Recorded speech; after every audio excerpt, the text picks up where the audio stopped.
Hey Sopranos fans, welcome to another episode here on Bully Whispers, and we are here today to take a much requested look at Butch DeConcini.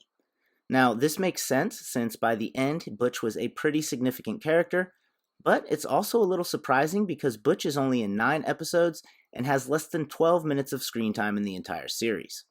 Just to add a little context to that, Bobby Bacala Jr. has over 16 minutes.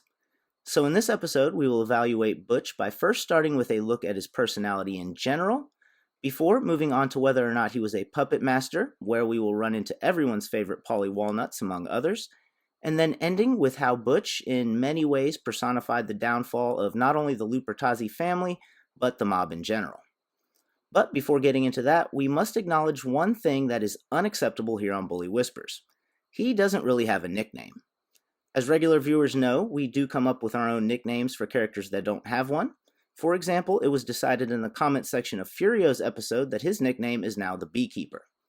Now, Butch has been referred to as the little guy, but that was more to identify who they were talking about without saying his name than it was a nickname. And while Butchie technically is a nickname, it's too generic in the context of this discussion to count. So, let me know some nickname ideas down in the comments, and let's see if we can't find him a good one. As previously mentioned, we don't see much of Butch. In fact, by this point in the episode, a clip from every single scene he was in has been played, so we don't really know much about him, which adds a little bit of mystique to his character. All that we really know about him can be clearly observed in the first scene where he actually has lines. During this scene, he only makes 5 real statements, and in his first statement, balls on this prick to blow up a store. You call that balls? Balls is you look a guy in the eye while you jam an ice pick to his lung. He speaks of looking someone in the eye. In his second statement, he shows himself to be quite the warhawk. As far as I'm concerned, this is like 9/11. Tony wanted our attention? Fine. He got our attention. Now we wipe him off the planet. In his third statement, he further shows that he is the instigator type. It's irrelevant, Phil. But he's testing you all the time. And you keep indulging him. In his fourth statement, he shows that the idea of killing a boss doesn't bother him. A whack a boss? I won't do that. It's been done before. And in his last statement, eye for an eye then, huh? He talks about eyes again, so make of that what you want. But the real question is, was he trying to be a puppet master with Phil Leotardo in the same way that Rusty was trying to be one with Little Carmine? We go all out, we'll steamroll right over John. And I predict the guys in the street in Brooklyn, Queens, they'll welcome us as fucking heroes. If not, then Butchie's best comparison would be Paulie Walnuts if Paulie were a number 2. Both are escalators of conflict, both of them will get in your face in defense of their boss while they are loyal to them, but both are willing to switch sides if it's to their advantage. If he is the puppet master type, then that does lend a layer of credibility to the theories involving New York and Tony's possible death, though it wouldn't really be necessary. Now, I'm not going to get into all those particular theories here, because they've all been covered in other episodes, but since we were already talking about Butch and Paulie, we will take a second to look at the conspiracy theory linking those two. According to this theory, Paulie had made a deal with New York to help take out Tony, and Butchie's involvement is shown through 2 main things during the sit-down to discuss Phil Leotardo.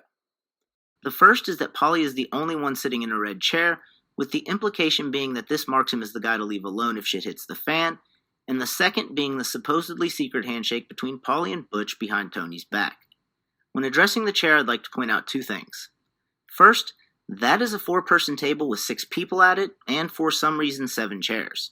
The real question might be who did they think was going to be there that didn't show up. Either way, neither of Tony's guys is sitting in one of the normal chairs, and even if there was some significance to the red chair, Paulie was the last to claim his spot, so he was in the red chair by default, not by design. As for the supposedly secret handshake behind Tony's back, how did you expect it to go down? Butch shook all 3 of their hands, and Paulie was the furthest away, so he was last, and by then Tony was walking away.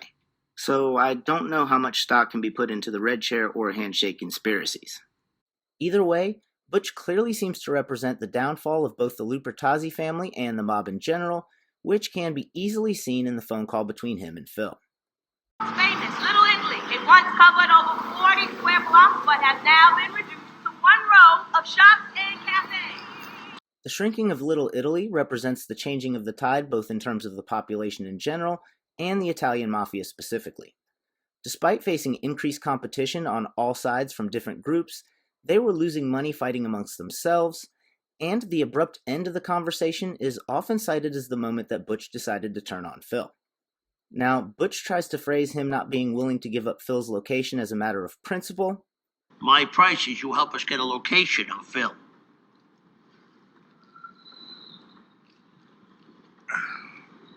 I can't go there. But we all know he literally can't. Space. Where are you? You close? Let's do it over the phone. But either way, it's often pointed to as a sign of declining mob values, etc. However, killing off a boss is nothing new. Both Lucky Luciano and Carlo Gambino killed off bosses to get their spot, and they are largely considered to be two of the best dons, so much so that even Tony name drops them as mafia role models. Beyond that, this has also been a possibility in the Lupertazzi family, and not just Doc Santoro. Back when it was Carmine Sr. and Johnny Sack, both largely regarded as the two most effective gangsters in the series, a similar situation almost played out.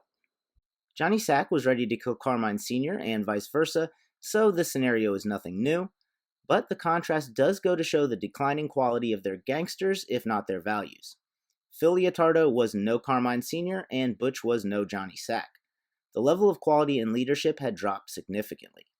Now, since The Sopranos ended when and how it did, we will never know if Butch was trying to be a puppet master with Phil, but had the show continued, we could tell based on who took over New York. If Butch convinced Albie to take over, then I would say he is clearly a manipulator, but if he took over, then I would say he's just an average gangster that was lucky enough to outlive everyone else and find himself on top.